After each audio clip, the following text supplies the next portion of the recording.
Welcome to another episode of Tell Me About Your Damn Book. I'm your host, Stephen Lomer. My guest this week is a supremely talented author and editor. She's one of my favorite people in the whole world.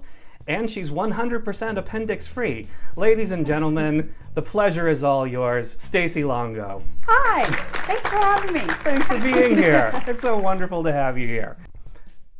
Normally I start by going over the author's bio, which I will do. Okay. But I wanted to talk about how our paths first crossed. Okay. Because I think you probably know part of the story, but I don't think you know the entire story of how we originally crossed paths. I had been attending Super Mega Fest Comic-Con for many years.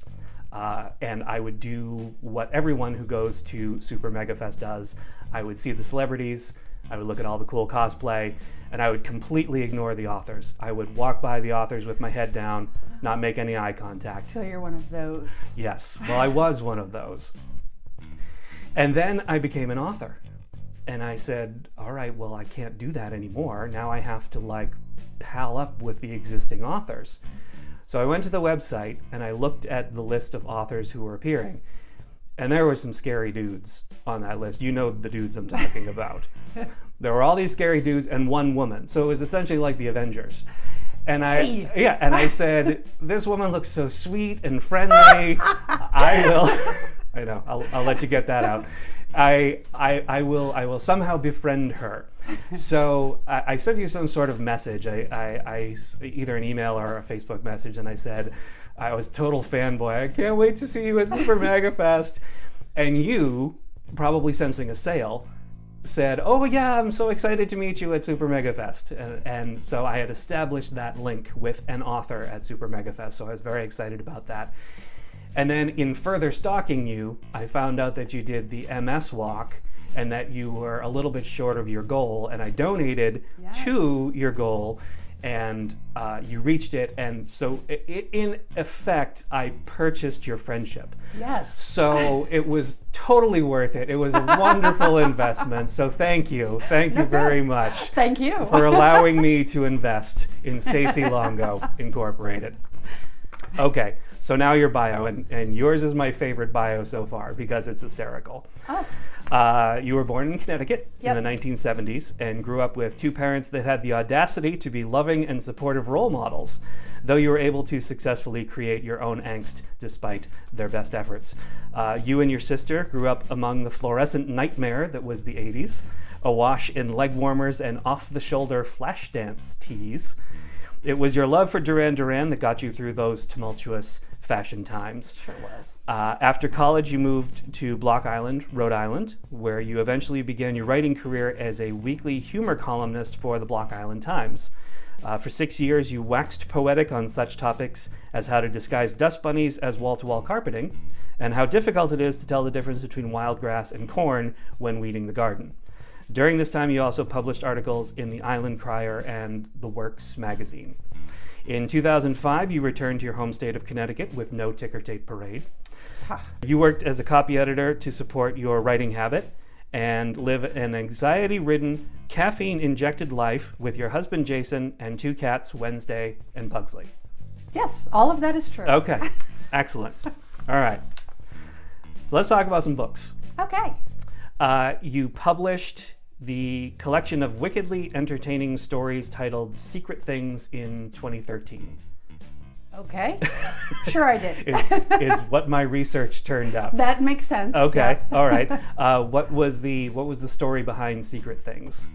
I just didn't know much. Secret Things came about because when I left Block Island, I wanted to take a break from writing humor, but I really wasn't writing anything except stupid little essays that went nowhere. Okay. So my husband, who was a big horror fan, I am a big horror fan, he kept pushing me, oh, you should write horror, you should write horror. And I said, no, I don't think I can pull that off. So my husband and I they had an event at the Bushnell, which is in Hartford, Connecticut. And Tim Deal was there, and at the time, Tim was the publisher of Shroud magazine, and he talked about how horror and humor aren't necessarily as separated as one might think, and because you have to have a huge suspension of disbelief to buy things like a girl having telekinetic powers in high school, who then destroys everybody at the prom. So, which is fun and Who could you be talking about? All right. So this little known author, you never heard of him. I won't even mention. Okay. So, Okay. Main guy. Yeah, some guy. I can't remember. And it was after hearing Tim talk about that I said maybe I can do this. So around 2010, I started writing short stories that were horror, and I did really well, much to my surprise. So the first year I had sold something like 14 short stories, and then the second year I sold 12. And I eventually had so much out there that I thought, why don't I put together a short story collection? Nice. So I did. Nice. And there it is. Then there it is. Okay.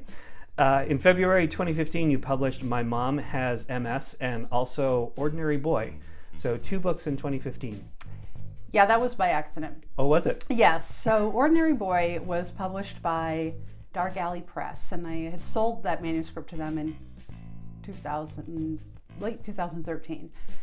So I had to add another 15 to 20,000 words to Ordinary Boy. It kind of, pushed it out, the publication date out a little bit, just to go through the editing and layout process and all that with them. But then in the meantime, so I do the MS walk every year. I have a very good friend, Renee, who has MS. And once she was diagnosed, instead of feeling bad for herself and moping and whining, as I would have done, no doubt. Me too. Yeah, yay. So she got very passionate about supporting the National MS Society and doing the walk every year. She got friends at work involved. Her family is all involved. Everyone she's ever met got very involved in this. And that year, what year was that? 2014 or 15? 15. 15. So that year, I had done it. She was diagnosed in 2008. It was 2 weeks after my wedding. Because I remember her, she was one of my bridesmaids, and I remember her at my wedding rubbing her palms because she couldn't feel them. Oh. Yeah. Wow. And we didn't know then that she had MS. But anyway, I had done the walk with her every year leading up to 2015. And in mid-2014, the promoters of Super Mega Fest invited me as a guest, which has never happened. So here I am. I'm an author. I'm going to be a guest at a convention. This is awesome, but it's the same weekend as the MS Walk. Oh. So I was like, oh crap. So I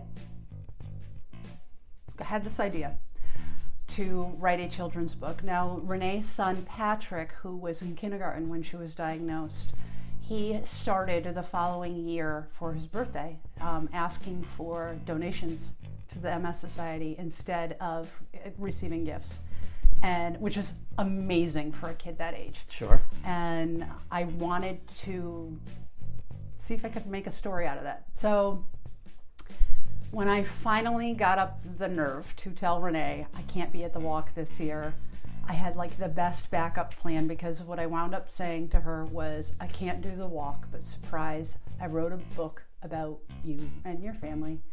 Hopefully that's okay.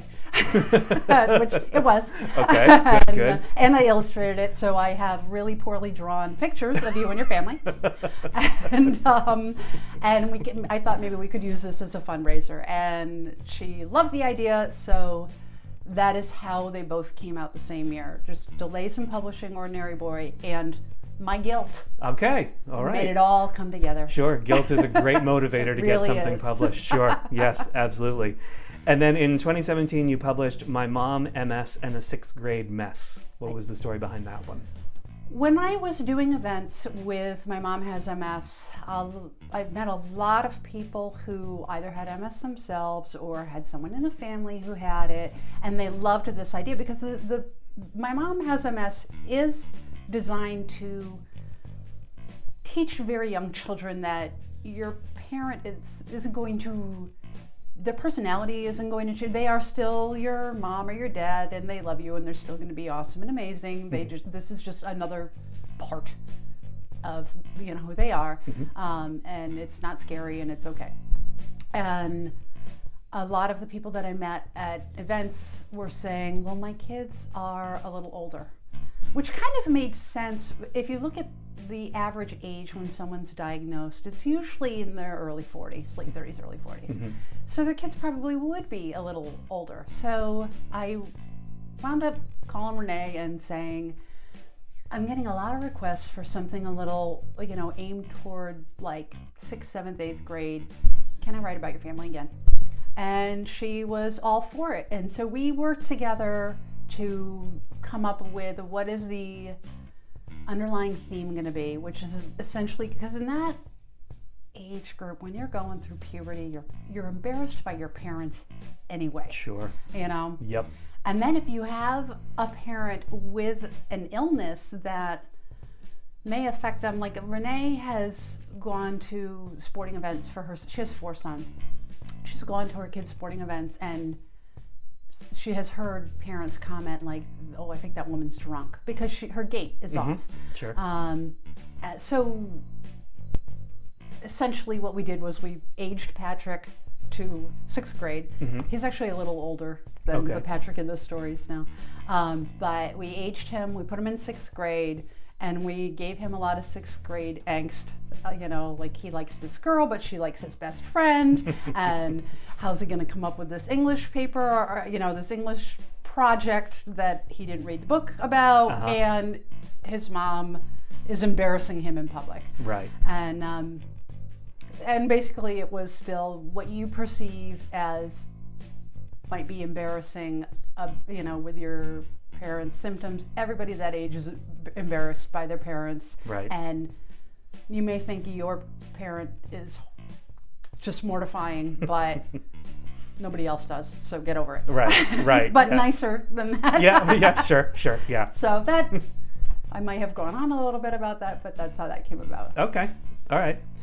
Now, aside from all the anthologies that you've contributed to, I thought I had all of your books covered, and then I discovered Pookie. Oh, yes. And the Lost and Found Friend. What is Pookie and the Lost and Found Friend? Please. All right, let me preface this by saying I really love my mother. Okay. All right. My parents have always been very supportive and encouraging of my writing. Okay. And when I was in 3rd grade, I wrote this story, Pookie and the Lost and Found Friend. And my mother thought it was brilliant because that's what mothers do. Sure. And all of my life, my mother has said, why haven't you published Pookie? Why haven't you published Pookie? So, quite frankly, to shut her up, I dug out the old story. It was terrible. Okay. A 3rd grader wrote it. Sure. And you can tell. Okay. Okay. But it had some funny elements to it, so I revised it and I rewrote it, and then I published it to make my mother happy. Okay. All right. So Pookie and the Lost and Found Friend was really for your mother. Yes. Okay. It was for my mother, and it is a children's Halloween story. Okay. That's very sweet. Well, it made her happy. So Okay. that's all that matters. That's really all that matters. This is a complete non sequitur, but do you know Stacey Longo Graham? Nope. Okay. Should I? Well, this is really interesting because in doing my research, I found Pookie and the Lost and Found Friend, and in researching your books, I found another author who is listed when you search for Stacey Longo. Her name is Stacey Longo Graham. Wow. And I thought, what are the odds that there are 2 authors whose first couple of names are Stacey Longo and then it deviates from there. But the odds must be astronomical. I agree. She must be fairly new, because I'm not gonna lie, I've ego Googled myself. And there is a Stacey Longo who's a fashion designer, and there's a Stacey Longo who is a doctor in New Jersey. Oh, all right. But I have not heard of Stacey Longo, Graham. Okay, and so I hope she doesn't write horror. Well, I don't know what she writes actually. Well, and she comes up secondary if you search Stacey Longo. Yeah, it's you and then her. So don't even worry about her. All right. I was just curious if you would Google yourself and you came across this other Stacey Longo author. Apparently not lately. No, I guess not. Your blog archives go all the way back to 2010 and cover everything from tick removal to Andy Kaufman. How do you do it? How do you blog that much and that religiously? I would like to thank Royal Bruce Montgomery. Thank you, Bruce. When I was sorry, that's my little Deadpool moment. Okay. So okay. When I was writing for the Block Island Times, my editor the publisher was a man named Royal Bruce. That is really his name. And He looks like Mark Twain, and he's a fabulous, fabulous man. Okay. With a great sense of humor. Okay. And a fantastic laugh. And one thing that Royal Bruce did not put up with is people missing deadlines. So for the 7 years that I wrote for him, I had to come up with a new column every week on time, and I'm one of those people who's very eager to please. Mm-hmm. So I never missed a deadline. So when I started the blog, I kind of pictured Royal Bruce as my audience. And even though he has retired from the newspaper business long ago. What's a newspaper? Right. I do sort of like, all right, you don't miss a deadline, you have to do it. So even when I'm thinking there is absolutely nothing to write about, and I do not want to post a blog, and I would rather rip off my own arm and beat myself with it rather than write a blog. I think I can't do that to Royal Bruce. Do I think he reads my blog? No. Okay. Well, actually, that's not true. He did read one because I wrote a blog about him, and he was ego surfing, found it, and then emailed me. Okay, all right, good for him. Yeah. Were you a writer before you became an editor, or vice versa? I was a writer first. Okay. And I was writing for the Block Island Times, and the thing with living, so Block Island is a resort community. It is a tourist trap, forgive me. And you cannot survive out there with only one job. And I certainly wasn't going to pay the bills just writing a weekly column. So I was also the tax collector. I was also the bookkeeper for a couple of businesses out there. And eventually they needed a proofreader at the Times. And Bruce asked me, based on the lack of editing that the columns needed, which was the hugest compliment ever, if I would consider proofreading for them at night. So I figured, 4 jobs isn't enough. So that's how I started as an editor. I was a proofreader first, and then those tests where they, right brain, left brain, logic versus creativity. Sure. I always fall right down the middle. Oh. I'm always 50-50. And there is definitely a portion of my brain that loves following rules. If there are rules, that's my thing. I'm all about it, and I'm going to follow them to a T. So Bruce had introduced me to the AP style book, and then when I'm an avid reader, and I kept seeing these books that I am now looking at saying these do not follow AP, what's going on here, then I learned about the Chicago Manual style. Chicago Manual, yes. And the passion bloomed in my heart. Like, I am not kidding. I have read it. Probably when I first was introduced it, I read it cover to cover twice. The whole thing? Oh my God, yeah. The Chicago Manual? Oh yeah. I love it. You I have love to it. be the only person who's ever read the entire don't- Chicago Manual. I don't think so. I think the editors in New York do. Well, Wow. the interns don't. They've gone to interns now, but I think back in the day they did. And It's a big book. it is. It's really It big. is. It took some time. And it's but not set up the way the AP Style Guide is, where you That's can true. just flip to something and AP find is your answer. fast. Well, Chicago Manual Style Online is fantastic. Oh. Well, I shouldn't say fantastic because you really need to know what you're looking for Okay. and match it to their keyword. Okay. That like you can't search, nicknames. You have to search like epithets. I think I'm going to come up with the wrong word. I have. Epithets? Thank you. That's Thank you. No sweat. That's what I'm here for. I just had surgery, people. She just had surgery, I have people. brain fog. Jeez. So you have to kind of know what you're looking for, but they have made vast improvements in their online search so that you can go right to the section, chapter, section, subsection that you Okay. need. So that really developed my passion for editing. And then when I got back to the mainland, my career up until that point had either been in finance or in human resources. Ugh. And right. So kind of looked at my resume and said, I hate finance. I hate it. I hate numbers. I hate worrying about, I can do them. I'm good at it, but I hate it. And human resources is just horrible. So I looked at this one line on my resume that said proofreader / copy editor and said, I wonder if I can turn that into a career. So I applied for a few positions. I wound up getting an interview with Pearson, who, the textbooks.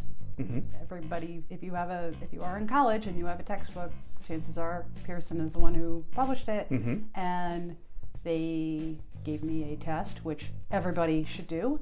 And Yes, they should. yeah, they really Yes, should. they should. And they hired me, and that's how I really got into it full time. Wow. What's Books and Booze Press? And before you answer, everyone who says Books and Booze Press, I immediately think BOOZE. So Books and does. Booze, which would be great. I think that's a great combination. Yes. But for you, it's Books and BOOS. Yes. What is Books and Booze? It is a publishing company that my husband and I started in 2013. And we owned a bookstore at the time. We knew we were going to close the bookstore.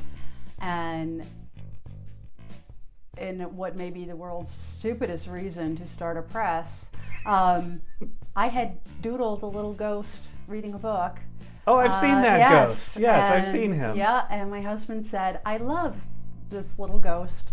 We should start a publishing company and he can be our logo. And I may have had too much booze because Yeah, I was like, maybe that is you a did. great idea. Wow. Yeah, because so my husband's into social media and marketing and promotion. That's what he enjoys. And I'm a writer, I'm an editor, so I'm like, all right. And I had already started to learn for other presses how to do formatting and layout for books. So we thought, all right, this might work. And it has. It's a lot more work than I anticipated. It often eats into my writing time. I don't like that. I am definitely, not that we had a particularly arduous schedule to begin with. I had hoped to keep it to 1 book a quarter. We have done 2 to 3 books a quarter for the past couple of years. I am going to take it down to much less next year just because I can't keep up. Right. But yeah, so that's where it started. And then we kind of had the goal of we wanted to bring lesser known horror writers to the public who write well because they don't get the attention they deserve. Very true. Very true. Agreed. You appear at a tremendous number of conventions. What's your favorite convention story? You know the answer to that. Yes, but I want the world to know the answer to that. All right. All right. With apologies to my husband before I start. and it's not as dirty as it's kind. No, it's not. I wish it was dirtier. So I will say Super Mega Fest is probably my favorite convention anyway. The guys who run it are very happy to be there, and I love what they do, and it shows in everything that they do. Agreed. And in November of 2016, yes, it was Super Mega Fest, the fall Super Mega Fest, and they had Richard Grieco, who played Booker on 21 Jump Street, and then he had his own show, and we were staying at the same hotel. Where are you? Oh. And I went outside that morning. I got up earlier than my husband, who wasn't feeling well anyway, and almost didn't come to the show with me. I was up and showered and dressed, and Jason hadn't even moved yet. And I went downstairs to partake of some nicotine outside. Sure. Don't partake of nicotine, kids. It's a bad, horrible habit. Unless you want to meet Richard Grieco. It was perfect. So it had been a cloudy, rainy day, but I swear in this moment, the clouds parted. You're such a writer. You're such a writer. Oh my God. And there before me in a black leather jacket and the coolest Ray-Bans you've ever seen on a teen idol who's now probably in his late 40s. Mm-hmm. Before me stood Richard Grieco, smoking a cigarette. And I said, I'm sorry, the teenage me inside is doing this right now. So he laughed and said, so what do you do? And we started talking, and the wonderful thing about him is that he isn't just an actor, he is an artist. And he also is a passionate reader and does all these different things and just a lot of different creative things. And we wound up talking for like 45 minutes. And then my husband texted me and said, where are you? Are you coming back up? So I turned to this beautiful man and said, can I get a selfie? And he said, sure. So I took a picture of us together, and then I texted my husband and said no, and I sent him the selfie. And here's why. And yeah, and I have the best husband ever, because he was like, okay. Well, what's he gonna do? It's Richard Grieco. Right. For Come crying on. out loud. Yeah. So then the worst part came when Richard Grieco said, so do you do these things alone? And I had to say, no, my husband's with me.